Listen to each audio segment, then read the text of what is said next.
পাবনা জেলার সুজানগর উপজেলার নাজিরগঞ্জ ফেরিঘাট থেকে আপনাদের শুভেচ্ছা জানাচ্ছি। 1996-97 সালে সড়ক ও জনপথ বিভাগের উত্তর ও দক্ষিণাঞ্চলের যোগাযোগের জন্য দূরত্ব কমাতে পদ্মা নদীর এক পারে পাবনার নাজিরগঞ্জ ও অন্য পারে রাজবাড়ীর ধারাপাড়ার মধ্যে ফেরি সার্ভিস চালু করে।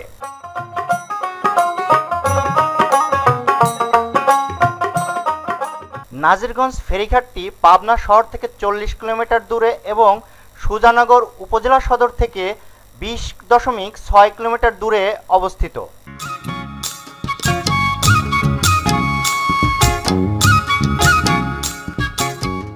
এই ফেরিঘাটে মূলত ছোট আকারের ফেরিগুলোই বেশি চলাচল করে।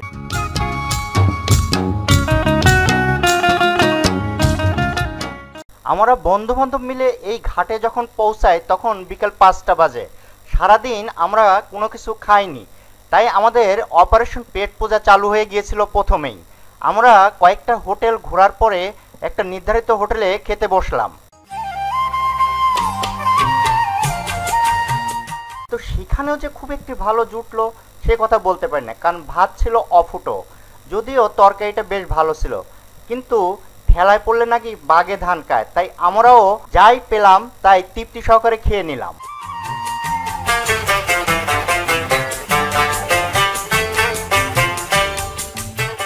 খাওয়া দাওয়া শেষে আমরা মূলত নজর দিতে পারলাম আশেপাশের এরিয়াতে।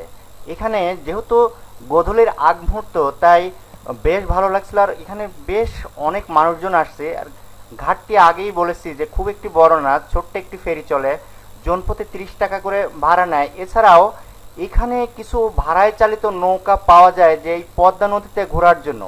আমরা যদিও ওঠার সুযোগ পাইনি, এখানে ভাড়া কত করে নেয় সেটাও আমাদের জানাতে পারছি না।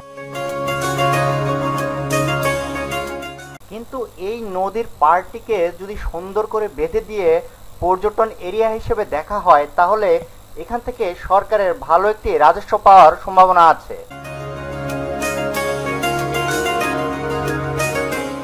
লং রুটে যেতে চাইলে প্রত্যেকটা মানুষকে পর্যাপ্ত সময় এবং বাজেট খরচ করতে হয়, কিন্তু আশেপাশের এই ছোটখাটো এরিয়াগুলো যদি থাকে তাহলে মানুষ সেখান থেকে আনন্দ উপভোগ করতে পারবে।